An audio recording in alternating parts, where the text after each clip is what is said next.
and welcome to Archive Dive.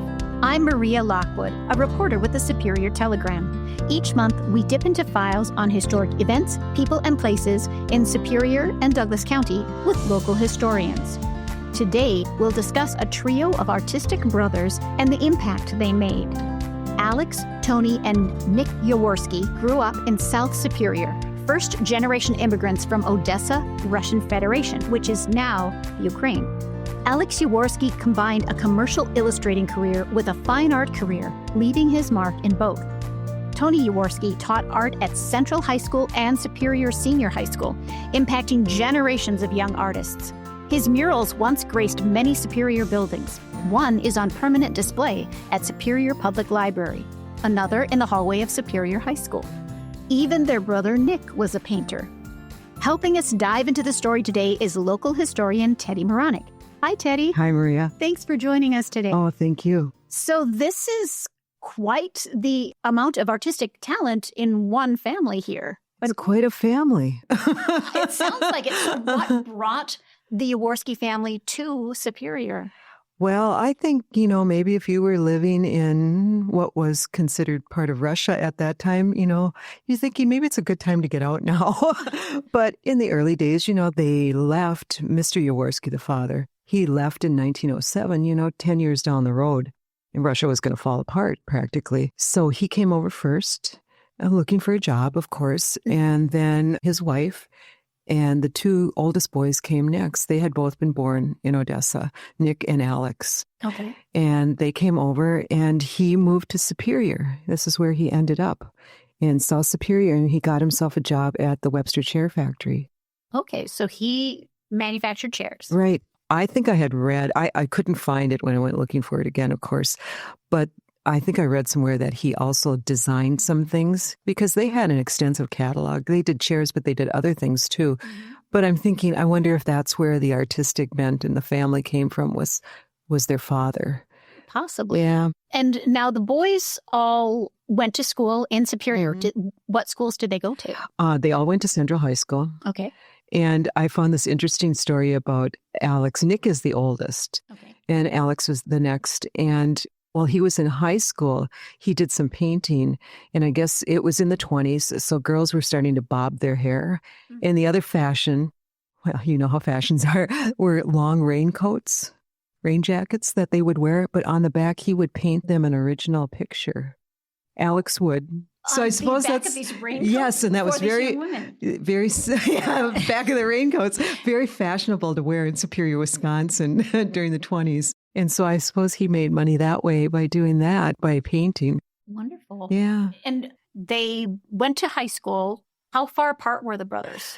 Nick was the oldest. He was 2 years older than Alex. And then there was a gap. There was another brother, Ed, who eventually ended up as a lieutenant on the Superior Police Department. Oh. His claim to fame is he delivered a baby in a squad car. Really? Really, yes. Oh, yeah. My goodness. And then Tony was born in 1912. Okay. And Alex said that from the time he was little, he wanted to be an artist. And you see things that he had done early on, and you could tell. I guess he won an art contest at school, probably at Bryant out there. Yep, and he went to school there. And so it was always there. But it must have been in all of them. I think he and Tony probably took it most seriously. Okay. Yeah. If you really want to find out about the Yaworski boys, especially Nick and Tony, you have to read the old newspapers from the university, because UWS has all their student newspapers online. Mm-hmm. And just looking up the Yaworski brothers is a good way to spend an evening, because they were interesting. Nick at one time it was football season, so they were having a booster party for the football team. Mm-hmm. He organized a snake dance down Tower Avenue. A snake dance? You've never seen a snake dance? No, I guess I haven't. People, and they were going through buildings, and they were going down the sidewalks and all over town. But Nick had done that. He was also editor of the newspaper at the college and the yearbook. All right. So he had an artistic talent in... All three of them. I believe even Alex was probably in a play or two, but Nick was the big actor in the family, and Tony too. But Tony did something else. He created a lot of scenery for plays. He Oh. he was a set director for a lot of the shows at UWS, theater productions at UWS. Mm-hmm.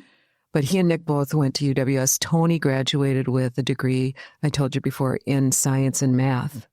Science and math, not art. Not art. His goal at the end of his education at UWS, or it was the Superior State Teachers College at the time he went there, his goal was to go to art school.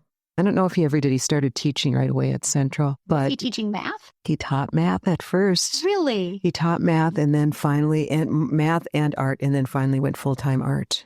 And I also believe Nick taught school, but he first went to Hayward and then Wausau. And I even think Alex taught at the American Academy of Art was where he went to school. He didn't go to college here in Superior.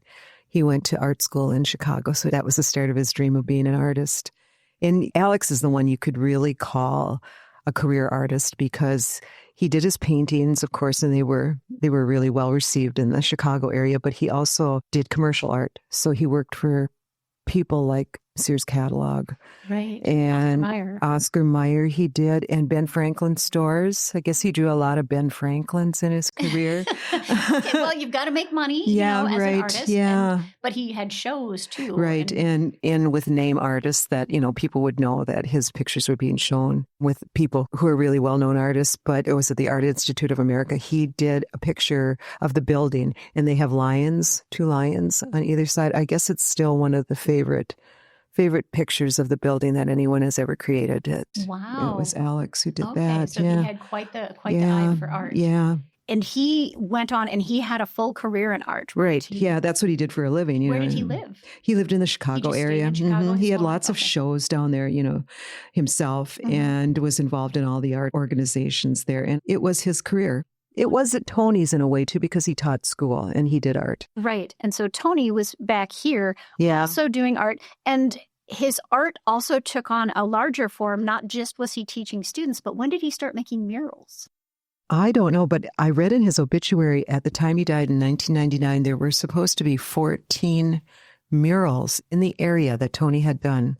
The only ones I know of are the one at the library, the one at the high school, and Hammond Steakhouse. Okay, so there are 3. Yeah, that I know of. For sure. But in 1999, his obituary said there were 14 in the area. Was it Sammy's Pizza? I don't remember, but I know that there had been a number of them in the area. What happened? Just I don't know. Well, he painted a mural in the Elks Club, but this was the Elks Club that was on Ogden Avenue, and I believe the building burned down. And you know that it's like a payday loan place that's on Belknap, right near Tower Avenue. He painted a mural on the outside of that building because it was built originally for the Association of Commerce. And Tony painted a mural on the outside. Well, it's been painted over many times, so. Why did he start doing murals? Were they paid projects, or did he just say, hey, I want to start making murals? I think he probably got paid for a lot of them, but a lot of people don't know that during the summers, of course, Tony was teaching school, so you have summers free. He worked for Coca-Cola. For Coca-Cola, doing what? He was the head of their advertising department in Superior. So because there was a local Coca-Cola company here, bottler in Superior. And one year he created billboards, not only for Superior, but Solon Springs, Lake Nebagaman, and around the Eau Claire Lakes area. Okay. Huge billboards. Of course, they advertised Coke, but they also showed areas of local interest in each of the communities. And the Coca-Cola Bottlers Association picked up the story and ran it in their magazine, like a 4-page story with pictures of the murals. I've never been able to track it down.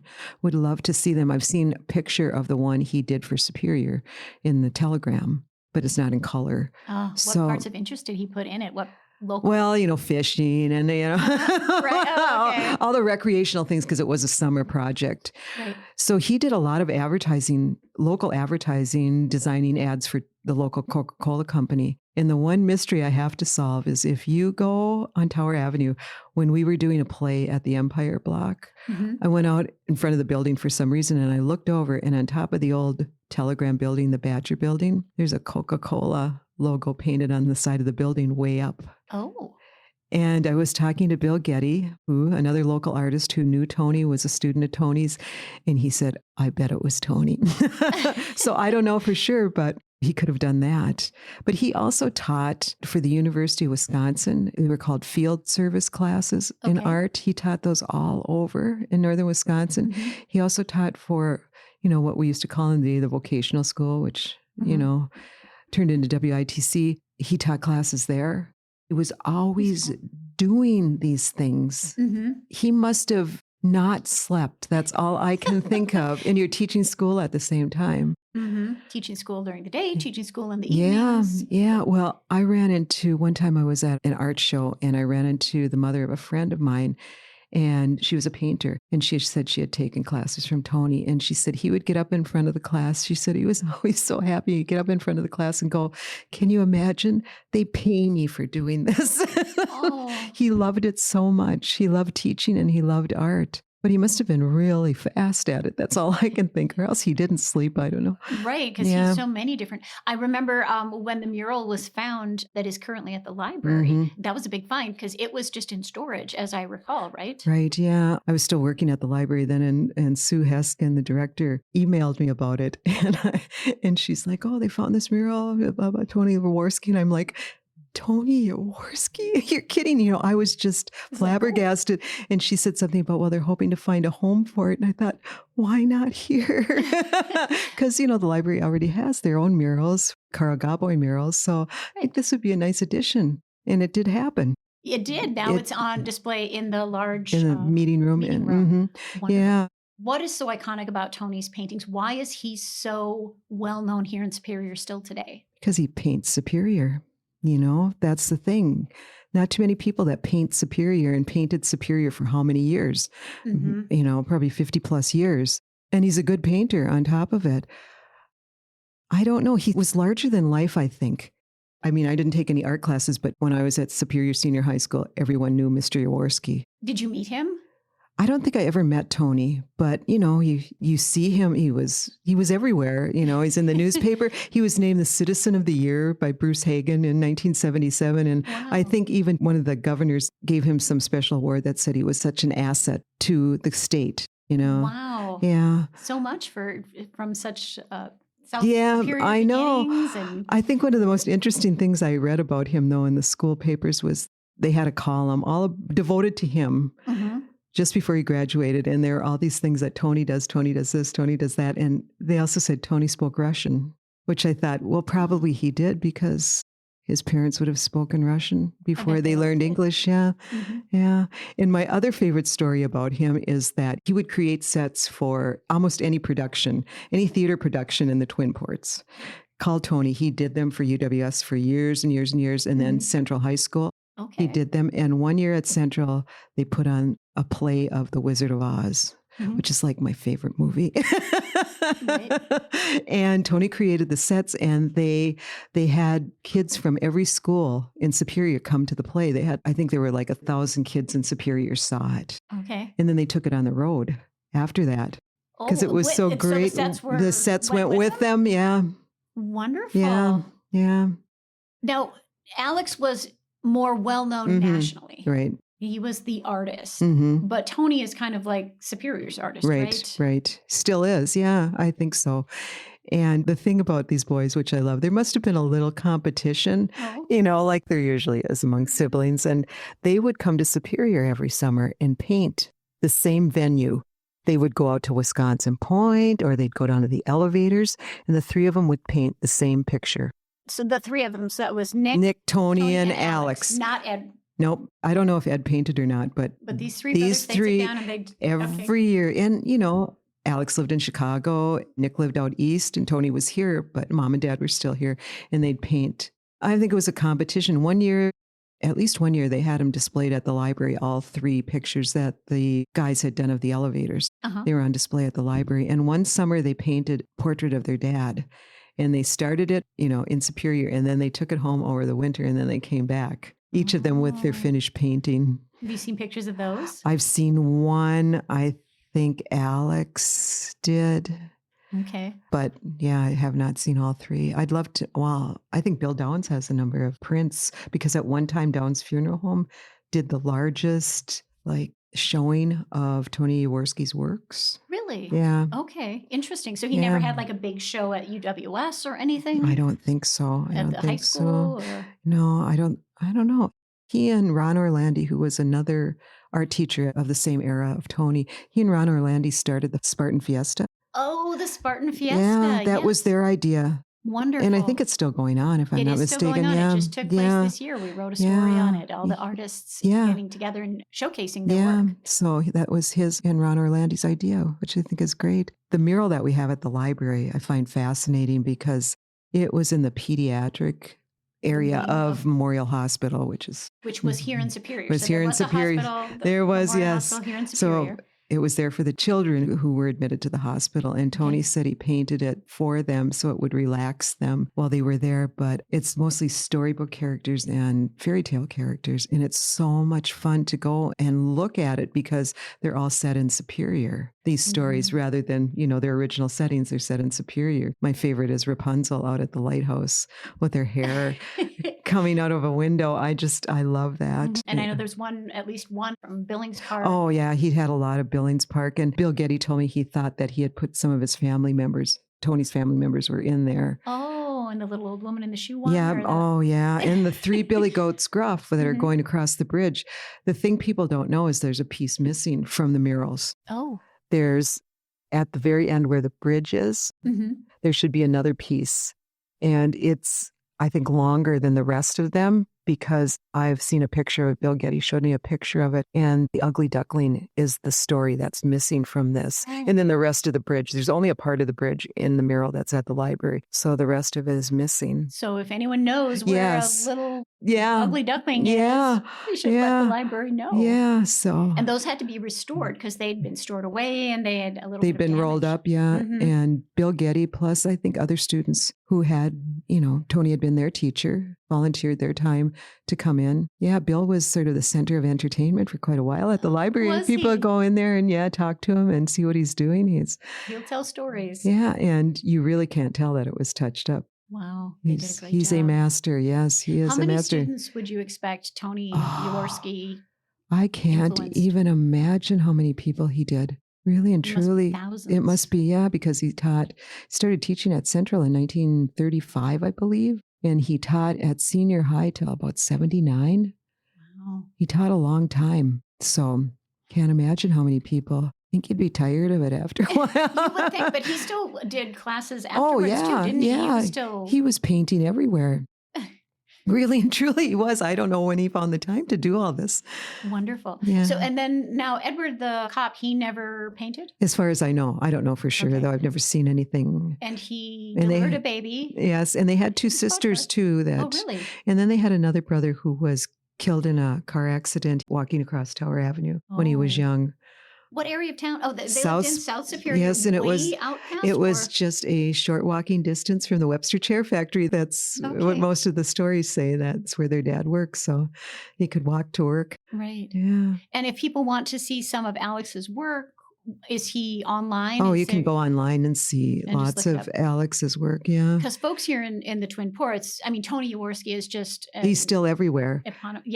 Everyone knows Tony Yaworski. You say that and folks know art Superior. But Alex Yaworski, we don't hear about as much. No, and he was sort of the big name at the time, but, he didn't stay in Superior. And then, Tony was out in Lake Nebagamon too because he lived there. Right. And... out there, he's, they'll never forget him out there. But he did some more billboards for Lake Nebagamon, too, that he painted, Are they still around? I don't know. I wonder if people ever kept those things or took good color photos of them. I would kill to see those, billboards that he did in the 40s for, the tourist trade in the summer. But I don't know. Coca-Cola. I would love to see those things because they are long gone. I'm sure nobody keeps billboards, Not usually. No. If they had known how popular he would become. I know. When I think about that, the mural that's at the library and how close that came to be, like, good thing there were good stewards there who thought, well, maybe we better not throw this away. Yep. Maybe we better roll it up and put it away and maybe someday somebody will take it. I did kind of beg But it found a wonderful home, and I now know. people can go and I they know. can do a little treasure hunt I there know. looking for the Superior. Yeah, connections there. Connections. Just see, where do you think this is in Superior? Right. Because I think a lot of people have different interpretations of where exactly it is. I think a lot of it's in Billings Park, though, except for Wisconsin Point. And Brother Nick, I think he was a good artist, too. Just never did really anything with it. He had some of his work displayed at the Corcoran Gallery in Washington, D.C., which is a very kind of posh, Okay. But he worked for the government for his entire career. What branch of the government did he work with? With tariffs. Tariffs. So like business tariffing. I know. Yeah, Okay. I suppose. He did teach too. All of them taught. Interesting. And their dad was not a teacher. No. And their mom was not a teacher. No. But they all taught. All those boys taught. Huh. Tony taught for years, and then Nick taught first in Hayward, and then he went to Wausau. He also went to the University of Pennsylvania to go to the Wharton School of Finance. Okay. I think he taught there too. Wow. Yeah. It's interesting how they all went kind of different directions, but they all kept that artistic flair and the teaching thing too. I think, well, these are children of immigrants. Their parents certainly, I'm sure Nick and Alex probably didn't speak English either when they arrived in this country. So here they are. Tony's like a superstar in Superior still. I'm so glad people remember him because he really did a lot for the community. He designed the stationery for the city of Superior, where rail meets sail. Oh, really? He did that. So he was always doing something art-wise. Big part of the community. Yeah. Yeah. And he was an actor too. I think I mentioned that. They all were. As far as I know, I don't know for sure if Alex was, but yeah, they were involved in theater, especially so what parts do you know what he was? I know he was in a play at Central, and then he also was in a few plays at UWS. Okay. So, and I just wonder where all that comes from. And the party and the snake line, yeah, and everything. They seem like they're really outgoing guys. Tony was always sort of a bigger than life person with a lot of enthusiasm, someone who was passionate about his art and what he was doing. So I don't know. They seemed like a fun bunch of people. They sure do. It would have been fun to go stop by the house in South Superior at some time. And I would like to see more of Alex's paintings. Yes. I believe somewhere recently donated some pictures of them. At least a folio was donated to the Douglas County Historical Society. Yeah. Some of Alex's work and also some of the pictures of Tony's work. Alex did a beautiful pencil drawing of their father when he was young. Just beautiful. Wonderful. Well, hopefully we find that missing panel. Oh, I hope so. If anyone knows it has ducks on it. It has ducks on it. Let us know. Thank you. You're Thank you so much, welcome. Teddy. And thank you for listening to Archive Dive. New episodes are available monthly at superiortelegram.com or wherever you listen to podcasts. If you have a topic you'd like us to explore, email me at mlockwood@superiortelegram.com.